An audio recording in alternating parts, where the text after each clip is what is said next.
Sir, আমরা দেখলাম যে আজকে একটা অভিযান আপনারা পরিচালনা করেছেন। আমরা আপনার কাছে একটু জানতে চাইবো যে আসলে কোন কোন অভিযোগের প্রেক্ষিতে আপনারা জরিমানাটা করেছেন সেটি যদি আমাদেরকে একটু বলেন। ধন্যবাদ। জাতীয় ভোক্তা অধিকার সংরক্ষণ অধিদপ্তর থেকে আপনি জানেন যে আমরা এই রমজান উপলক্ষে আমাদের ঢাকা শহরে একাধিক টিম কাজ করছে। তো আজকে আমরা এসেছি ভোক্তা অধিকার উত্তর বাড্ডা এই কাঁচা বাজারে।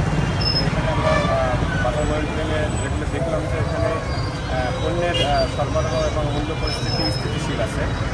কোনো পণ্যের মূল্য বা সরবরাহ পরিস্থিতিতে কম হয়নি এবং মূল্য পরিস্থিতি স্বাভাবিকই রয়েছে।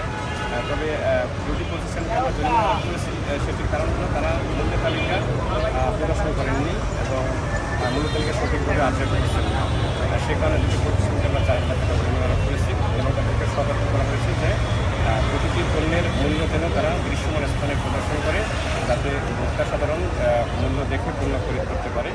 এবং তাদেরকে আমরা ভোক্তা অধিকার সংরক্ষণ আইন সম্পর্কে আমাদের যে লিফলেট প্যাম্পলেট আছে সেগুলি দিয়েছি, যাতে তারা ভোক্তা অধিকার সংরক্ষণ আইন মেনে বিজনেস করে।